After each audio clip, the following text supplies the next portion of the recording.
Jóvenes estudiantes, muy buenos días y bienvenidos al curso de Historia del Perú. Y les saluda el docente Ronaldo Cotera. Muy bien, el tema que vamos a trabajar el día de hoy es el siguiente. Vamos a trabajar la Guerra del Pacífico, pero en esta ocasión vamos a tocar un subtema que viene a ser justamente la Guerra de la Sierra, la campaña de la Sierra, también conocido como la resistencia y el fin de la guerra, básicamente, ¿no? Entonces, de alguna u otra forma, esta es pues la última etapa que va a comprender desde 1882 hasta 1883. Hay que iniciar señalando que la campaña de la Sierra, de la Breña, o campaña de la Sierra, como es conocido, es la última etapa de la Guerra Fría del Pacífico, ¿no? De la Guerra del Pacífico, perdón, que comprende desde la ocupación de Lima en enero de 1981 hasta la retirada de las tropas chilenas de la ocupación del sur del río de Sama en junio de 1884. Ahora, debemos tener en cuenta que tras la caída de Lima, ninguna de las fuerzas políticas peruanas aceptó la secesión de Tarapacá como condición para el retiro del ejército expedicionario chileno. Por el contrario, comenzaron a reorganizarse remamente después del ejército peruano en las regiones no ocupadas. Y aquí vamos a ver principalmente el gran desenvolvimiento de Andrés Avelino Cáceres.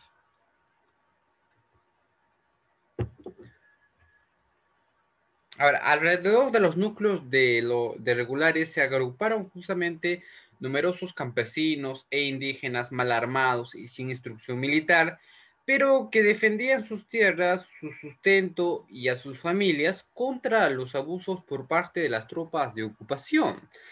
Aquí va a ser justamente el caudillo Andrés Avelino Cáceres, quien era pues su principal organizador y jefe militar. Y hay que hablar un poco acerca de quién es este personaje. Hay que señalar que Andrés Avelino Cáceres nació en Ayacucho el 10 de noviembre de 1836. Siguió la carrera militar sirviendo lealmente al presidente Ramón Castilla en las campañas contra Echenique en 1884 y a Vivanco en 1857. Además participó en el combate de 2 de mayo de 1866, defendiendo el Callao, que era pues bombardeado por la escuadra española.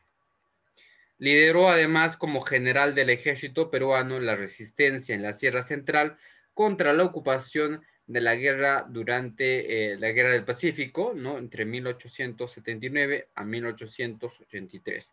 Después de la guerra con Chile, va a incursionar activamente en la política, fundando su propio partido, el Constitucional, el Constitucional. Hay que señalar que Andrés Avelino Cáceres se va a sublevar contra el gobierno de Miguel Iglesias en la Guerra Civil de 1885, en la cual ganó. La razón por la sublevación fue porque no estaba de acuerdo con el tratado de paz que se había firmado con Chile.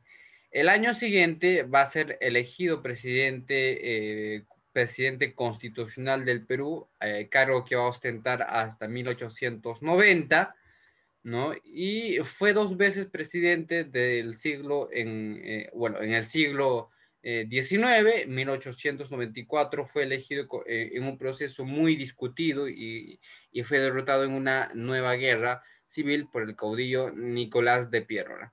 Andrés Avelino Cáceres, conocido también como el Brujo de los Andes, falleció el 10 de octubre de 1923 a la edad de 87 años. Muy bien, entonces la gran pregunta que debemos hacernos respecto al siguiente tema es justamente cómo actuó la población peruana frente a la ocupación.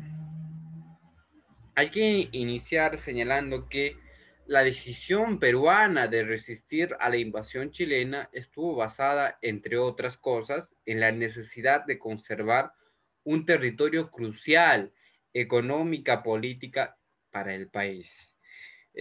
Fue así como durante toda la ocupación chilena se va a intentar pues mantener la unidad territorial y evitar la división.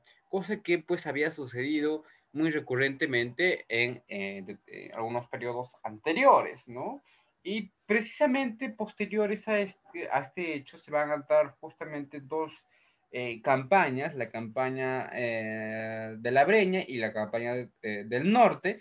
No, hay que puntualizar que la campaña de la Breña es justamente entre 1882 y 1883, donde el conocimiento de la región, la habilidad militar, el dominio del quechua y el incuestionable liderazgo de Andrés Avelino Cáceres sobre las montaneras o milicias fueron pues los principales factores que determinaron el triunfo en Pucará, en Marcavalle y Concepción, y que obligaron a los chilenos a abandonar la Sierra Central, ¿no? Entonces, de alguna u otra forma, podemos ver aquí lo que viene a ser justamente la campaña de la Breña. En la campaña de Breña vamos a señalar que Chile va a dedicar toda su actividad a la consecución de un propósito, valiéndose de los medios más viles e inescrupulosos,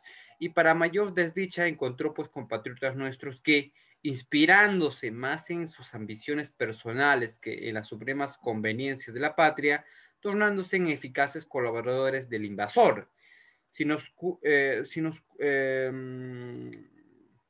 se nos ocupó tan mala suerte, no se debió pues en modo alguno a la presión de armas enemigas, sino más bien al estado de desorganización en el que se encontraba el Perú, a los desaciertos de dirigentes que no supieron ni quisieron mantenerse firme, ¿no? Hasta el último extremo, donde la voluntad de luchar por la integridad territorial de la nación, y que de lejos de esto pues coadyuvaron, ¿no?, a la labor emprendida con inaudito refinamiento por el enemigo, dejando al ejército no solo pues sin apoyo alguno, sino restándole al que podía haberle proporcionado, ¿no? Entonces, esto es una frase que lo dice justamente Cáceres en un escrito en 1883. Entonces, de alguna u otra forma podemos ver justamente cómo se va a desarrollar aquí en el mapa, podemos ver cómo es que se va a desarrollar justamente lo que viene a ser justamente la campaña de la Breña. Estamos viendo justamente la campaña de la Breña, ¿no?, que el ejército chileno se va a empezar a movilizar, y vamos a ver justamente aquí, está desde Trujillo, está en Huamanchuco, está en Siguas, ¿no? Justamente luego va a estar en Guayas, luego en Cerro de Pascua, en Junín, en Tarma, luego a Sangarará, luego va a estar también va a estar en Concepción. Victorias que, por cierto, fueron de alguna u otra forma ganadas gracias al determinismo que tuvo pues este personaje en esta elocuente batalla. Posteriormente a ello se va a dar la campaña del norte. La campaña del norte es básicamente en la Sierra Norte, ¿no? Donde el ejército liderado por el general Miguel Iglesias logró una victoria en la batalla de San Pablo, ¿no? Vamos a ver que con Miguel Iglesias, convencidos de que continuar con la resistencia solo pues agravaría los estragos que la guerra ocasionaba al país, invocó en agosto de ese año, desde su hacienda en Montán, Cajamarca, iniciar las negociaciones para una paz definitiva, ¿no? Y ahí vamos a conocer el famoso Manifiesto de Montán, ¿no? Entonces, el Manifiesto de Montán básicamente se habla de una especie de honor que impide justamente los arreglos pacíficos, cediéndole un pedazo de terreno, y por no ceder pues este pedazo de terreno que representaba un puñado de oro, fuente de nuestra pesada corrupción, permitimos que el pabellón enemigo se levante indefinidamente eh, sobre nuestras almas, más altas torres, desde Tumbes hasta Loa, que saqueen e incendien pues nuestros hogares hasta que se profanen nuestros templos, que se insulten a nuestras madres, esposas e hijas por mantener ese falso honor. Viudas y huérfanos de los que cayeron en el campo de la batalla, ¿no? Hoy desamparados y a merced del enemigo, tienden pues la mano en la demanda de un mendrugo, ¿no? Entonces eso va a ser, por ejemplo, lo que es conocido como el famoso manifiesto de Mondán. El fin de la guerra definitivamente va a traer consigo que Chile va a aprovechar justamente la convocatoria de paz y reconoció justamente al gobierno de Iglesias instaurado en el norte, donde las negociaciones debían iniciarse pues en términos favorables para Chile, pero estas no serían pues posibles mientras Cáceres mantuviera la resistencia. Es así que en julio de 1883 se realizó la batalla de Huamachuco, que significó básicamente la derrota de Cáceres, debido pues a la pérdida de apoyo por parte de un sector de la población que estaba plegada a la propuesta de Iglesias. Entonces, de alguna u otra forma, se perdió justamente la guerra o la famosa guerra debido a la falta de apoyo que hubo en nuestra patria. Posteriormente, se va a firmar lo que se conoce como el Tratado de Ancón, ¿no? Entonces, hacia octubre de 1883, las tropas chilenas se presentaban justamente a abandonar la capital y finalizaban los preparativos para la firma de paz. Iglesias va a comisionar a José de la Riva Agüero, ¿no? Va a comisionar justamente a José Antonio eh, a José Antonio de la Valle, Mariano Castro Saldívar, va y a Jovino Noa la preparación del texto de base. El 20 de octubre se va a firmar justamente el Tratado de Ancón, que fue ratificado en marzo de 1884, ¿no? Entonces, recién en julio de ese mismo año, Cáceres admitió oficialmente dicho tratado. Entonces, hay que señalar que el tratado definitivamente pues fue básicamente de la siguiente forma, ¿no? Este fue favorable a Chile y fijó las siguientes condiciones. Primero, la cesión a perpetuidad de Tarapacá, desde el río Camarones, ¿no? Por el norte hasta el río Loa por el sur. Toda esta parte que están viendo aquí jóvenes en el mapa, Arica, Pisagua, Iquique, Chipana, todo esto lo va a perder, definitivamente.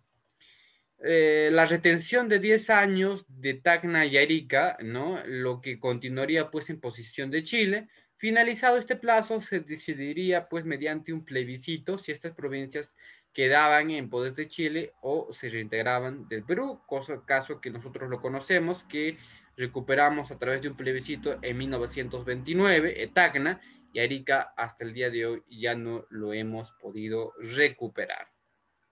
Ahora, hay que señalar, jóvenes estudiantes, que el Tratado de Ancón significó pues una nueva delimitación geográfica para el Perú, ¿no? Ahora pues tendría una frontera básicamente con Chile, porque recordemos que nosotros básicamente no teníamos limitación con Chile, pero eso a partir de esta eh, guerra, ¿no? Que vamos a justamente a tener como resultado esto. Las consecuencias de la guerra, sin lugar a dudas, lo podemos dividir en tres causas: económicas, sociales y políticas. En económicas podemos señalar que la infraestructura del país quedó destruida y la economía paralizada, donde las grandes ciudades como Lima y las haciendas habían sufrido la imposición de fuertes cupos de guerra. eh, las exportaciones cayeron en una cuarta parte, mientras pues que los ingresos del Estado de 35 millones de soles en 1879 se redujeron a un poco más de 1 millón en 1883, porque entre otros motivos los ricos yacimientos de salitre pasaron pues a manos chilenas. Eso es respecto a los económicos. Respecto a las sociales, podemos mencionar que la guerra exacerbó los conflictos sociales entre propietarios, trabajadores y campesinos. Así, mientras que los coolies chinos, ¿no? Que habían pues apoyado a las tropas chilenas contra sus opresivos patrones, ¿no? Los campesinos del centro del país, armados como montoneros, desafiaron el control de los gamonales. Entonces de alguna u otra forma eso también va a ser o va a tener como consecuencia esto. Y finalmente, en el aspecto político, o la consecuencia política, aunque la élite había pues hecho grandes intentos por estabilizar políticamente el país, el caudillismo militar se vio nuevamente fortalecido, ¿no? Después de la guerra.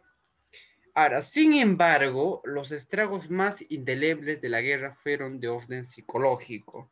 ¿Por qué, profesor? Porque la derrota va a marcar profundamente la mentalidad de los peruanos, pues va a imprimir de alguna forma, ¿no? En ellos un ánimo de mercado, de un marcado pesimismo.